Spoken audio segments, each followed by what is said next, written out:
Rick Hendrick has already signed Connor Zilisch for 2028. Now Hendrick says he wants to help the Trackhouse team Zilisch is leaving. That is the strange new turn in a deal that was already one of NASCAR's biggest long-term moves. Hendrick is committing the legendary number 48 to a rookie who currently sits 34th in Cup points, while offering support to the organization that still controls Zilisch's next full season. So this is no longer just a story about who replaces Alex Bowman. It is about why NASCAR's winningest organization is looking beyond some brutal current numbers, why Trackhouse still has every reason to make Zilisch successful, and what Hendrick could gain by helping a direct competitor before its future driver ever arrives. The confirmed timeline is unusual. Bowman will remain in the number 48 Alley Chevrolet through the end of 2027. He will then step away from full-time Cup competition, ending a Hendrick tenure that began as a substitute opportunity and eventually produced 8 Cup victories for the organization. Zilisch will take over that car in 2028 under a multi-year contract. Ally is staying with the team, but Zilisch is not moving immediately. He remains under contract with Trackhouse through the entire 2027 season, which means NASCAR now knows the identity of his future team more than a year before his final race in the number 88. Trackhouse owner Justin Marks called the moment bittersweet. The team wanted Zilisch for the long term, but Marks also made it clear that Trackhouse intends to chase results with him through next season and prepare the number 88 for a new driver in 2028. That creates a simple question. Why did Hendrick move so early for a driver whose rookie Cup season has been this difficult? After Richmond, Zilisch was 34th in the standings with 8 DNFs. He had no wins and only one top 10 finish. Those are not the numbers normally associated with inheriting the car made famous by Jimmy Johnson's 7 championships. But Hendrick is clearly not evaluating Zilisch as a finished Cup driver. He is evaluating the larger body of work and what the driver could become with more experience. Zilisch is only 20 years old. Before reaching Cup, he won in multiple disciplines, including LMP2 class victories at both the Rolex 24 at Daytona and the 12 Hours of Sebring. He then won his first NASCAR O'Reilly Series start at Watkins Glen. In 2025, he won 10 races, collected 20 top 5s and 8 poles, and finished second in the championship. That season did not prove he would immediately master the next-gen car, but it did show a level of speed and adaptability that very few prospects have produced so early. That distinction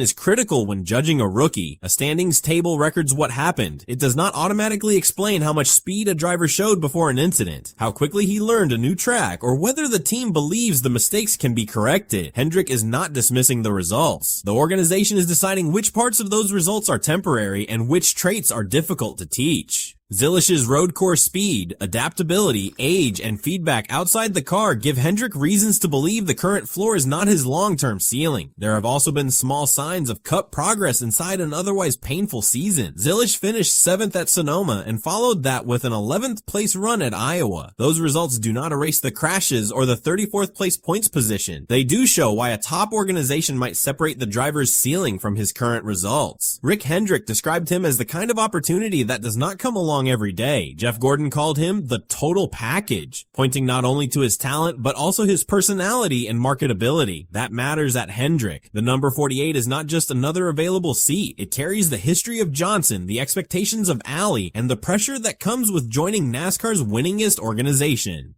Hendrick is betting that Zilisch can grow into that environment, not that he is already a championship-ready Cup driver today. If you enjoy clear NASCAR news without rumors being presented as facts, subscribe to the channel. We follow the evidence, explain what it means, and update the story when the facts change. The timing also shows how unusual this opening is for Hendrick. Zilisch represents the organization's first announced full-time Cup driver change since Kyle Larson joined in 2021. By the time Zilisch arrives, Alley will be entering its 10th season as the full-season primary sponsor of the number 48. Hendrick therefore had a rare vacancy, a committed partner, and enough time to secure a driver before another organization could shape the market. Announcing it early removes uncertainty around the car, but it transfers that uncertainty to Trackhouse, which must plan for both Zilisch's development and the team that follows him, and that is where Trackhouse becomes central to the story. During Tuesday's media availability, Hendrick said his organization would do everything it could to help Trackhouse, which is also part of Chevrolet's NASCAR program. No formal technical alliance was announced. Hendrick did not confirm an engine arrangement, a transfer of personnel, additional simulator access, setup data, or financial support. Until either organization provides those details, none of those possibilities should be treated as fact, but the incentive behind the offer is not difficult to understand. Every productive race Zilisch runs for Trackhouse in 2026 and 2027 can make him more prepared for Hendrick in 2028. Every lesson he learns about managing long cup races, communicating with a crew chief, and controlling aggression is development Hendrick does not have to begin from zero when he arrives. Zilisch identified patience as the biggest lesson of his transition to cup. That is especially important because 8 DNFs can create an easy but incomplete narrative. The causes have varied, including multi-car crashes and mechanical trouble. The total is real. Pretending every retirement had the same cause or belonged entirely to one driver would not be. Trackhouse also has its own reason to accept help if the terms make competitive sense. Mark said before the Hendrick announcement that it was on Trackhouse to keep working hard and give Zilisch good race cars. He wanted to move the rookie up the order and reach victory lane while the contract was still active. That goal did not disappear when the 2028 deal became official. Trackhouse still races for sponsors, employees, manufacturer support, and results. It cannot afford to treat an entire car as a waiting room for another organization. A faster number 88 helps Trackhouse now, even if the person driving it eventually leaves. The difficult part is how both sides manage the information around that car. In 2027, Zilisch will compete directly against the organization that has already announced him as part of its future. Trackhouse will be responsible for developing him, while Hendrick will naturally want him to arrive as prepared as possible. At the same time, both organizations must protect the competitive information that belongs inside their own walls. That does not make cooperation impossible. Chevrolet teams already operate within the same manufacturer ecosystem. It does mean any deeper arrangement would need clear boundaries, and those boundaries have not been made public. There is another consequence for Trackhouse. The team now has time to choose what comes after Zilisch, but it also has a deadline. Mark said the goal is to enter 2028 with the number 88 ready for a new driver. No replacement has been announced, and attaching a specific name to that seat today would be speculation. The next season and a half will therefore judge more than Zilisch. It will show whether Trackhouse can improve the number 88, turn a difficult rookie season into real progress, and protect its own future, while one of its most valuable young drivers prepares to leave. For Hendrick, the logic is different. The organization does not need Zilisch to look like a 7-time champion at age 20. It needs evidence that the speed, versatility, and maturity that built his reputation can survive the hardest transition of his career. That is why the 34th place ranking does not automatically contradict the deal. It explains why the development period matters so much. Hendrick is betting that the current results are temporary. Trackhouse is betting it can still turn the remaining time into wins and progress. And Zilisch has to prove that the driver Hendrick sees in the future can begin emerging before he ever puts on a Hendrick uniform. So the strange part is not simply that Hendrick signed a driver from another Chevrolet team. It is that Hendrick now has a competitive interest in helping that team succeed with him. The signing was the headline. This development reveals the plan behind it. Should Trackhouse accept deeper help from Hendrick if it improves the number 88, or would that risk turning the team into a development stop for its biggest competitor?